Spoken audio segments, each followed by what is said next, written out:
Yeah, I also have a very young lab which is 3 year old, and we adopted these tools basically just after 2 months the first paper came in. So the reason this has been very attractive is, as I said, the simplicity. The previous technologies, of course, I'm a mouse genetist, so the editing or genome manipulation existed in mouse genetics for more than 2 decades.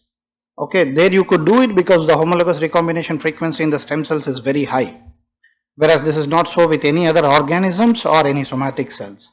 So this gives you an opportunity to precisely target a loci and disrupt it, so that once it is broken, then the cellular machinery will operate either to repair it or to insert whatever the donor DNA is given.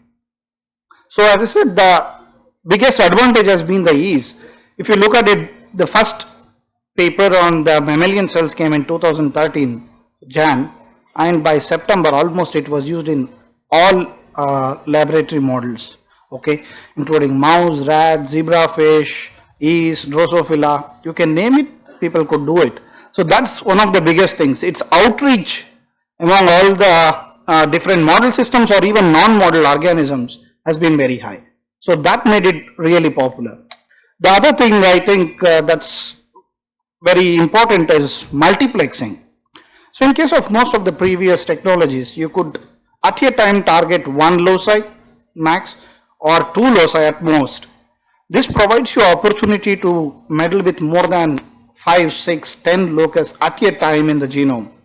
So basically whatever we call about genome engineering or engineering many parts of the genome is conceivable by this tool. Okay, that's the second very important thing that I feel is very prominent, why it was a very attractive tool for everybody to adopt first. And of course there are other tools which I would like to just tell you. There are modification tools of CRISPRs. So what we were talking till now were the ones which you can target the loci, cut the DNA. So this is to make a genetic deletion or a genetic mutation, whereas there are non-genetic ways to manipulate genes, like you can activate a set of genes or repress a set of genes. You want a loci which is unfavorable for you, you can shut it down even without making any genetic alterations. So these are called the modification systems. There are different systems like CRISPR interference or CRISPR induction system or CRISPR-on system, and same is true with talents. There are also systems where you can, without genetic manipulation of the genome, you can activate or repress one or many set of genes. Then the ease of the tool, I would say, as I said, you can source this plasmids from AdGene, and if any lab is competent enough to do any basic molecular biology, that lab should be able to adopt it. It's so simple. The cloning, the designing of the guides is so simple. You just do it online. There are servers available, and you just design them, and cloning it just takes 2 days. You order, you get your primers or the oligos today. By day after tomorrow, you can have your CRISPR clone ready. So that's the ease, and you need very basic infrastructure to do this. Also, I would like to touch upon a very important aspect, that is the off targets. So if you look at this technology, the targeting of a particular loci in genome is actually by the 20 bases which is specific to that genome.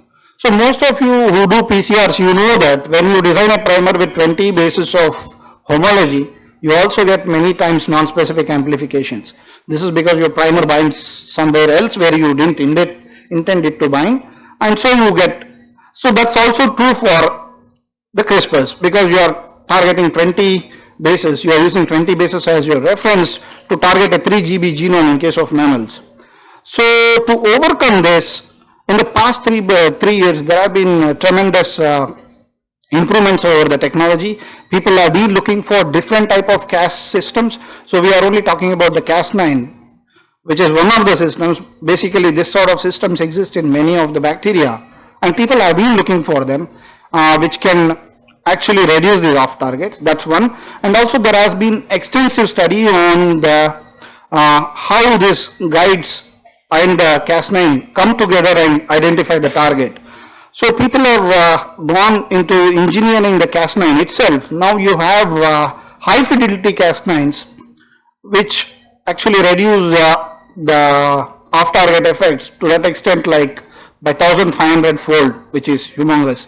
So most of the current Cas9s which are available today, the off targets are almost negligible or not detectable. So that issue is taken care of, and that makes it much more attractive.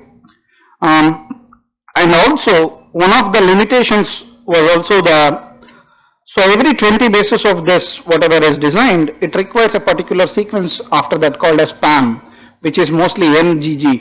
N could be any nucleotide followed by guanine.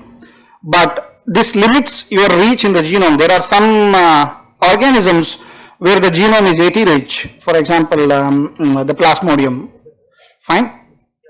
So in such cases, it's very difficult to target the genome. So people have also been searching for those CRISPR systems which can recognize alternate PAM sequences as well as which have also more flexibility. So one of the attractive things that again came from Fengzhang lab is the CPF1, which has got a different PAM sequence. Not only that, the Cas9 or the Cas protein here is much smaller than the one that was previously used. So coming to, these are all the great things about it. I think one of the major limitations of this technology, it doesn't happen to be the limitation of the technology, but it happens to be the limitation of the way we do biology. See, this system on its own can do certain things. That is, it can target a loci and break it down. That's it. Rest of the things are dependent on your day-to-day other tools that you have been using. Can you deliver the system efficiently into this? So most of the time it's a plasmid you want to deliver. So the limitation comes to that place. So in certain cases or certain model organisms, it's very easy to deliver the DNA into the intended cells. So it's very easy to edit it. But in certain cases, we know it's very difficult. So that actually reduces it. So finally, I would like to say one thing. The power of these tools can be completely exploited only in conjecture with the already available tools like Cree-Loxp system and all. If not, this on its own doesn't stand a big strength, but as long as we use it with other tools, probably we'll be able to exploit its benefits to the maximum. Nice